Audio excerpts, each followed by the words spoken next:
അങ്ങനെ നമ്മൾ നൂറിനാടാണുള്ളത്. നൂറിനാട് പച്ചക്കുരുമുളക് എന്ന് പറയുന്ന റെസ്റ്റോറൻ്റ് ആണ്. ഇവിടെ കുറച്ച് വെറൈറ്റി ഐറ്റംസ് ഒക്കെ ഉള്ളതായിട്ട് കേട്ടു. നമുക്കൊന്ന് ട്രൈ ചെയ്ത് നോക്കാം.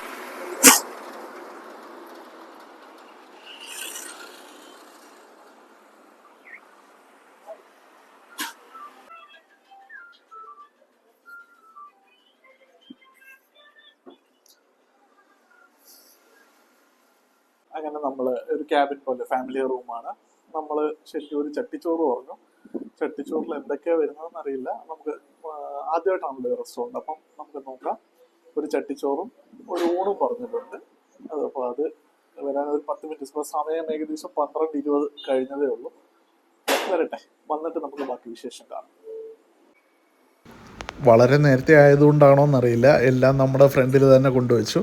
ആദ്യം ഊണെത്തി. ഊണിൻ്റെ തൊടുകറികളും വിഭവങ്ങളുമാണ് നിങ്ങളീ കാണുന്നത്. ഒരുപാട് കറികളുണ്ട്, കാര്യമായിട്ട് തന്നെ ഉണ്ട്. അങ്ങനെ കുറച്ച് നേരത്തെ കാത്തിരിപ്പിന് ശേഷം നമ്മുടെ ചട്ടിച്ചോറെത്തി. ഞാൻ എൻ്റെ ലൈഫിൽ ആദ്യമായിട്ടാണ് ചട്ടിച്ചോറ് കഴിക്കുന്നത്. അങ്ങനെ നമ്മുടെ ചട്ടിച്ചോറെത്തി. മീനുണ്ട്, ചിക്കനുണ്ട്. ചിക്കനാണോ? അതെ, ചിക്കൻ ഫ്രൈ.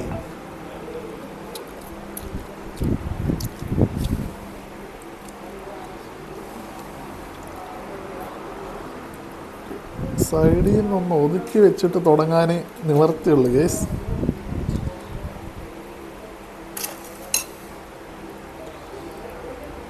അവിയൽ അങ്ങോട്ട് മാറി.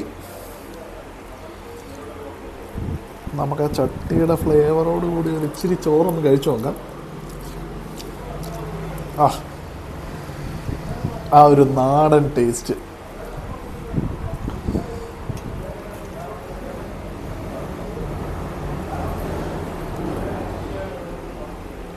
വലിയൊരു ഫിഷ്, കേരച്ചൂരാന്ന് തോന്നുന്നു കേട്ടോ.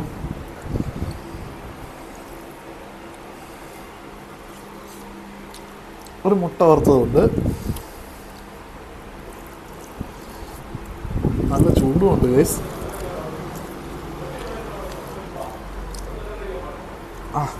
ചിക്കൻ ഒന്ന് ടേസ്റ്റ് ചെയ്യാം.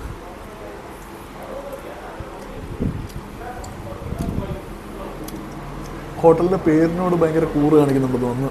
പെപ്പർ.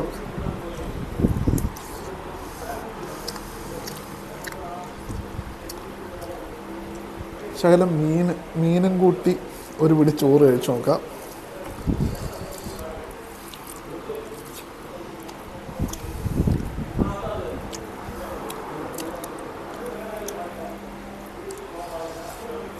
നമ്മുടെ ചമ്മന്തിയും ലേശം തോരനല്ല, മെഴുക്കുവരട്ടിയും ചമ്മന്തിയും ചോറ് കൂടെ നോക്കാം.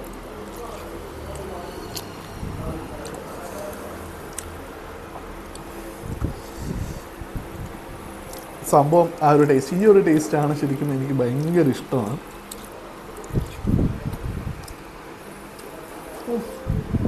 ഒരു രക്ഷയില്ല. അങ്ങനെ നമ്മുടെ ലഞ്ച് കഴിഞ്ഞു. ശരിക്കും നൂറിനാട് നമ്മളെ ഒരു തരത്തിലും നിരാശപ്പെടുത്തിയില്ല. ഞാൻ ഇപ്പം കഴിഞ്ഞ വീഡിയോയിൽ നമ്മൾ പഴംപൊരി ബീഫ് കഴിച്ചല്ലോ, ലൈക്ക് അതിപ്പം നാട്ടിൽ ഹിറ്റായി തുടങ്ങിയിട്ട് കുറേ കാലമായി. അതേ കൂട്ട് തന്നെയാണ് ഈ ചട്ടിച്ചോറ്. ഞാൻ ഇതിനു മുമ്പ് ചട്ടിച്ചോറ് കഴിച്ചിട്ടില്ല, ലിറ്ററലി ഞാൻ കഴിച്ചിട്ടില്ല. അതുകൊണ്ട് ഈ അതിൻ്റെ ടേസ്റ്റിനെ കുറിച്ച് എന്താ പറയുക, കൂടുതൽ ഡിഫൈൻ ചെയ്യാൻ ഒന്നുമില്ല. ശരിക്കും ചട്ടിക്കകത്തുള്ള ചോറ് അത് അതിൻ്റെ ഒരു ഫ്ലേവറും കൂടെ വരുന്നു, അത് നൈസായിട്ടുണ്ട്. 260 രൂപയ്ക്ക് ചട്ടിച്ചോറ് നല്ല വെർത്തായിട്ട് തോന്നി. അതിനകത്ത് നമ്മുടെ ചിക്കൻ ഫ്രൈ ഉണ്ടായിരുന്നു, ചിക്കൻ ഉണ്ട്. ഞാനതിൽ കഴിച്ചുകൊണ്ടിരുന്നപ്പോൾ കാണിച്ചല്ലോ. അപ്പം അത് ഭയങ്കര ഫില്ലിംഗ് ആയിരുന്നു. ഞാൻ ആ റൈസ് മൊത്തം കഴിച്ചതുമില്ല. അപ്പോൾ ഇടക്കാലത്ത് ഞാൻ ഇത്രയും കൂടുതൽ ഫുഡ് കഴിച്ചത് ഇന്നായിരിക്കും. മറ്റേതെപ്പോഴും ജസ്റ്റ് ഒന്ന് ടേസ്റ്റ് ചെയ്യുന്നു, അത്രയല്ലേ ഉള്ളൂ. ഇത് മൊത്തം ഞാൻ കഴിച്ചു, എനിക്കിഷ്ടപ്പെട്ടു. അത്യാവശ്യം നല്ല ആംബിയൻസും കാര്യങ്ങളും ഒക്കെ ഉണ്ട്. നല്ലൊരു ഹോട്ടൽ. അപ്പോൾ അടുത്തൊരു വീഡിയോയുമായി ഉടനെ വരുന്നതായിരിക്കും. Till then, love you, take care, by.